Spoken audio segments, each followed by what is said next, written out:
Saudara, usai melaksanakan wukuf di Arafah, jemaah haji Indonesia bersiap untuk melempar jumroh. Dan sambil memantau jelang lempar jumroh, Menteri Agama Yakut Khalil Qomas bicara soal evaluasi haji tahun 2022. Dan berikut saudara laporan selengkapnya dari jurnalis Kompas TV Nitya Anissa langsung dari Mekah, Arab Saudi.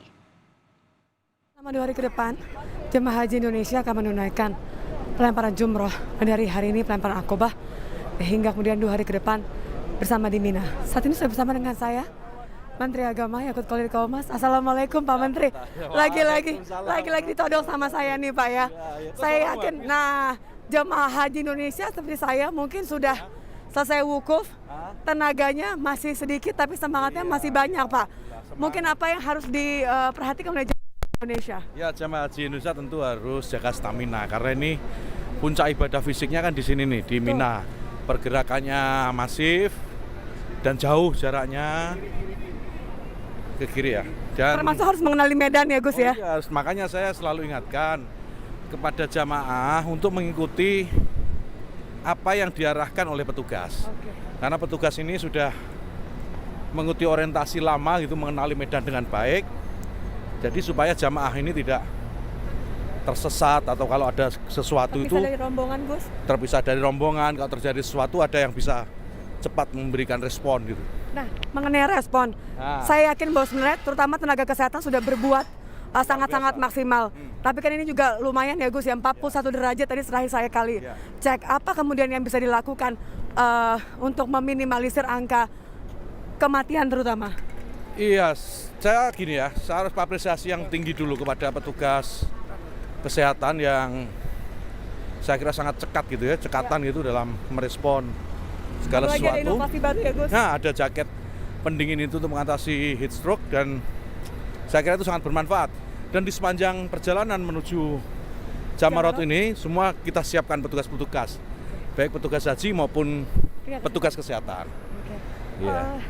Kalau Gus melihat sendiri bagaimana evaluasi sampai paling tidak pelemparan jumroh Aqobah pada hari ini Gus? Ya, ini saya cenderung melihat jamaah haji cenderung tertib mengikuti arahan petugas sesuai dengan jadwal yang sudah ditentukan, sehingga ini juga meminimalisir kekhawatiran terjadi sesuatu pada jamaah. Tapi insya Allah tidak ada, karena juga secara umum kan jumlah jamaah juga berkurang, secara umum berkurang, jadi relatif lebih longgar ini Jamarot. Insya Allah sih aman sejauh ini.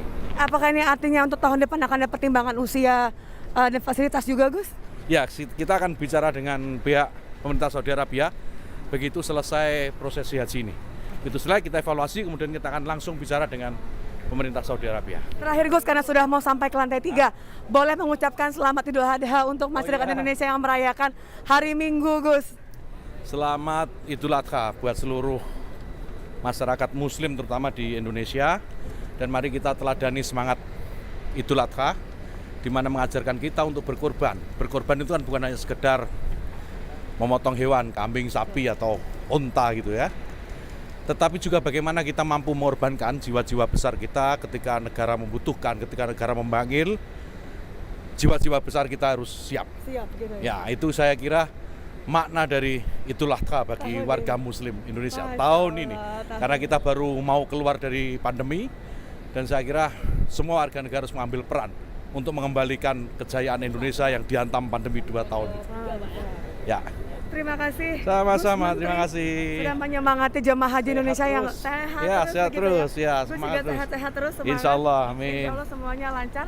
Ini kita menuju ke lantai 3, tempat jemaah haji Indonesia akan melempar jumroh.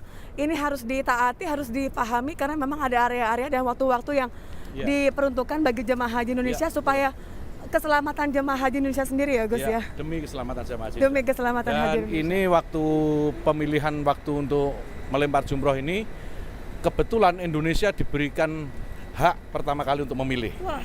Jadi sebelum negara lain mendapatkan bagian jam berapa, Indonesia diminta oleh pemerintah Saudi untuk memilih dulu, dan kita memilih sore hari ini karena relatif lebih adem dibanding kalau kita dapat siang hari kan. Iya, alhamdulillah. Berarti ini benar-benar memang memikirkan Kementerian Agama, pemerintah Indonesia benar-benar memikirkan keselamatan agar jemaah haji Indonesia bisa tidak hanya menjadi haji mabrur tapi juga pulang sehat ya Gus ya. Iya, itu. Banyak yang menanti di tanah air. Iya, memang tujuan kita hanya itu, menjaga supaya jamaah haji tetap nyaman dan aman dalam menjalankan ibadahnya, sehingga para jamaah ini bisa juga dengan tenang mencapai keinginan mereka berangkat sini menjadi haji mabrur. Saya kira Amin, itu. amin. Ya. Terima kasih banyak sekali lagi Gus Menteri. Insya Allah nanti saya akan ikutin Gus Menteri melempar jumroh di sampingnya. Terima kasih. Itu dia tadi wawancara singkat eksklusif saya dengan Menteri Agama. Ada banyak imbauan di sana. Memang harus diperhatikan adalah bagaimana kemudian keselamatan jamaah haji Indonesia menjadi hal yang sangat diperhatikan oleh Kementerian Agama dan juga pemerintah agar tidak hanya pulang menjadi haji yang mabrur tapi juga menjadi haji yang sehat untuk kembali berkumpul bersama keluarga di tanah air. Nitya Anisa, Kompas TV. Luar biasa effort yang diberikan oleh jurnalis Kompas TV Nitya Anisa. Kami juga mendoakan kepada Anda Nitya supaya terus sehat dan nanti kami tunggu untuk bisa kembali ke Indonesia dan bergabung bersama kami di studio Kompas TV. Dan itu tadi adalah pesan dan makna yang tadi disampaikan oleh Gus Yakut, Menteri Agama Republik Indonesia, yang mana marilah kita terus mengedepankan makna daripada Idul Adha itu sendiri, pengorbanan dan juga berbagi kepada sesama itu adalah yang penting, terutama dalam sama-sama pergi atau kembali lebih baik lagi terutama di tengah masa pandemi